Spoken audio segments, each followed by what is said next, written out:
What's up, y'all? We're here at our FSM Prep Rally Game of the Week. We had our number 5, Shadow Ridge, hosting our number 1, Bishop Gorman. And unfortunately, Shadow Ridge was unable to put any points on the board with a score of 43-0. We knew coming into this game that Bishop Gorman was on a 4-game streak of having shutouts, and we were hoping that Shadow Ridge would be able to score at least, but unfortunately, Bishop Gorman came out on top. So, Bryce, I want to ask you, we knew that Shadow Ridge was running a triple option offense throughout this entire game, and as we can see, it was ineffective. How would you say they should have used it to their advantage or could have improved that throughout the game? You know, one of the things that Shadow Ridge did really well, and they continuously did it throughout the game, was that they bounced the ball outside. Bishop Gorman's defense has 5 times the national average in tackles for loss. The national average is 36, and they have 150 this season. On top of that, they already added to that total throughout this game. The only way for teams to stop that was to get the ball outside. And while they did that, they didn't adapt to the passing game, and they didn't use play action. They continuously kept running the ball and made issues for Gorman's defense, because when they found out ways outside, they could get more leverage. Unfortunately, without the passing plays, they couldn't get that level of explosivity. Bishop Gorman was definitely dominant at the line of scrimmage. When it comes to Bishop Gorman, Kalani, and their dominance overall in the Valley, what is that it factor that keeps them on top? Obviously, they're going to have a plethora of talented players at the line of scrimmage, skill positions, at the quarterback, but it's the coaching staff. Right. I mean, to be able to get these kids, high school kids at that, week in and week out, year after year, focused and dialed in on the big picture, 1 week at a time, 1 game at a time. But if you look at just on the field play, yes, they got dominant wide receivers. They got very good corners. Yeah. But defensively, as Bryce pointed out, what they're able to do and getting after the quarterback or the running back behind the line of scrimmage, the line of scrimmage for the defensive line and the offensive line, 2 of the most dominant areas Bishop Gorman is able to do. We say it all the time. Offense is beautiful to watch. It's a lot of fun. Defense wins championships. The line of scrimmage on both sides is where games are won and lost at. Bryce, when it comes to that, how do you think opponents can defeat that it factor of the dominance of the line of scrimmage? So like I said, you have to bounce the ball outside, but also on top of that, if you look at Gorman's secondary, Shadow Ridge might not have thrown the ball that much, so they may not have had that many plays to showcase what they can do. But if you have skilled receivers and you have speed, all you have to do is beat their secondary. You can beat their corners, you can beat their safeties, and if you continuously throw the ball, you're going to find success eventually. Yeah. All you have to do is keep doing that repetition, change up the plays. Most importantly, if you run play action, Gorman's going to crash the middle and expect you to run the ball. If you then don't run the ball and instead you throw it, Right. all of a sudden their defense is caught on their heels. You can find a big play, and on top of that, you might be able to find a way to score against a defense that hasn't let an opponent score in 5 games. Right, right. Well, hopefully opponents can figure it out by the time playoffs come, which are coming up soon. And we'll be back with our player of the game.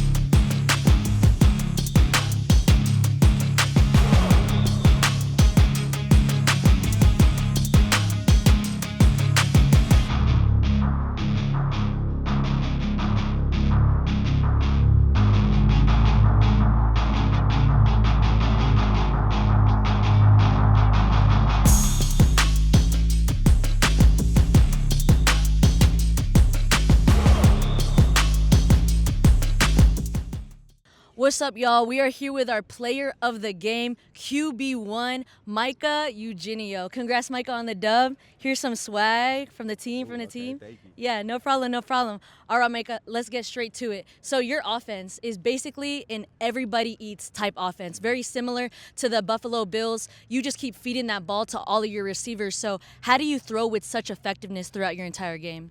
It's preparation, practice all week. You know, we prepare for these moments, and now it's just time to execute. We spend a lot of time, you know, whether it comes from the O-line, running routes, everything. You know, our coaches do a great job putting us in the moments to be here, and then we just execute. That's about it.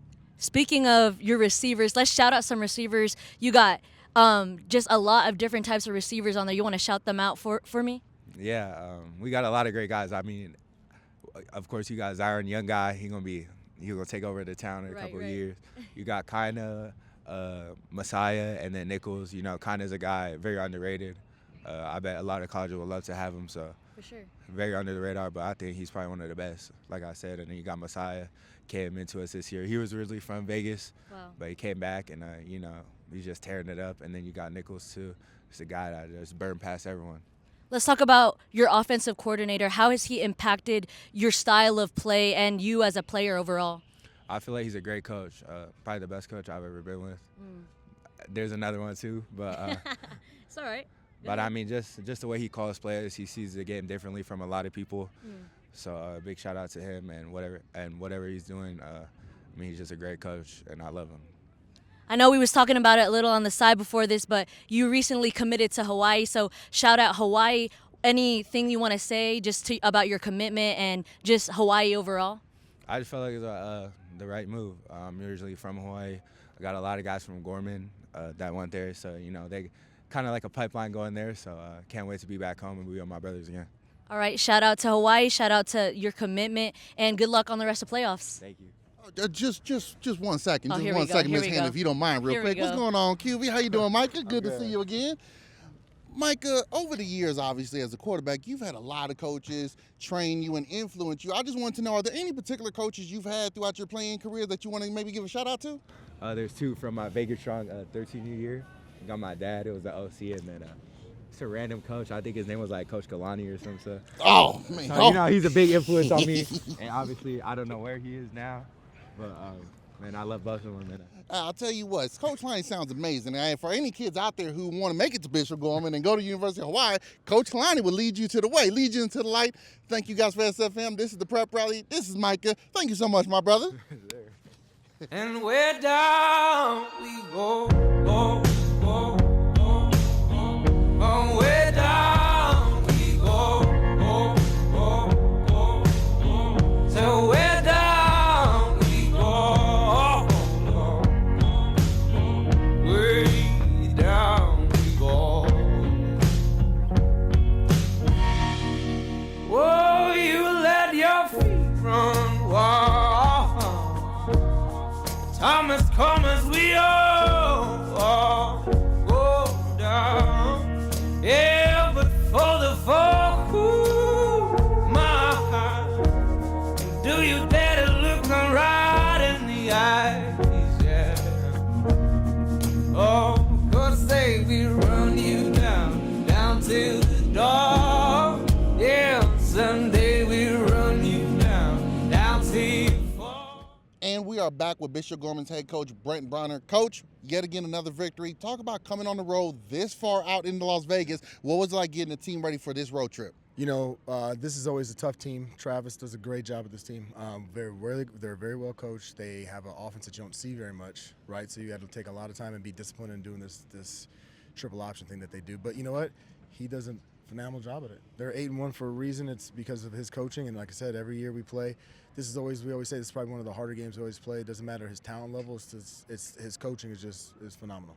The coaching, and then like you said, the system, you don't really see that often. So it's one of those things you have to remind the kids, hey guys, be disciplined in what you're doing. Speaking of being disciplined, defensively, 5 straight games you guys have shut out teams. I mean, do you just play the 2000 Ravens and the 2002 Buccaneers and 85 Bears highlights and say, do what they do? How do you get this defense to lock in on high school to shut everybody out? Well, I'm an 85 Bears fan. So that's probably what it is. No, you know what? They just are hungry for what they want. They're hungry. Obviously, we've had some missteps on defense sometimes, and I think they've just gotten better every single day. They've worked hard every day, and this is kind of a veteran group that kind of gets it, and they know what it takes to kind of get it done. And luckily, we're able to put a lot of 2s and 3s in and still get it done. So the bar has been raised for you don't have to just be a starter to get a shutout. And we've played almost everybody in every single game that we got a shutout in, besides Santa Margarita. But that was tough. Different game. So we got the end of the season. Now we're stepping into the playoffs. Right. Obviously, it's a different mode, different mindset. What's the message you're giving to the kids now to go after the big goal, which you guys said at the beginning of the year? What's the message? Does the message change at all, or does it the same from the beginning? So we got like 3 weeks off. So I just told everybody that everybody's job's on the line.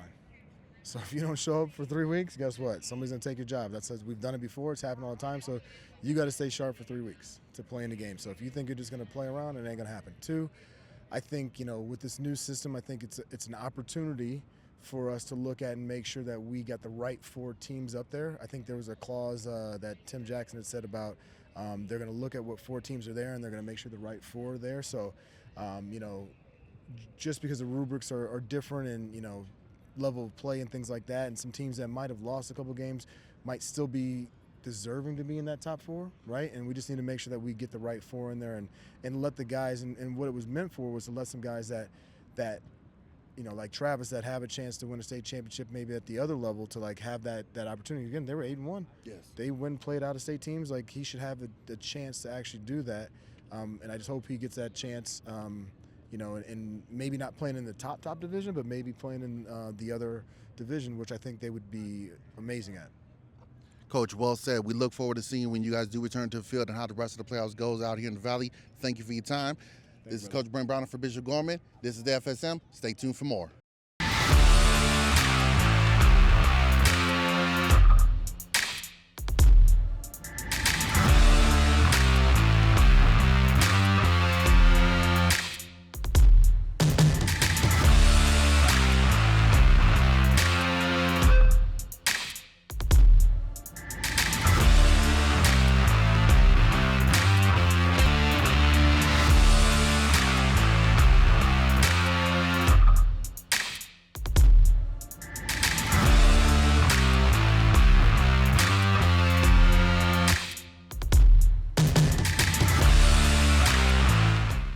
That was our FSM Prep Rally. I'm Hannah Sarkinia. I'm Kalani Lua. And I'm Bryson Dowdy. See you in playoffs.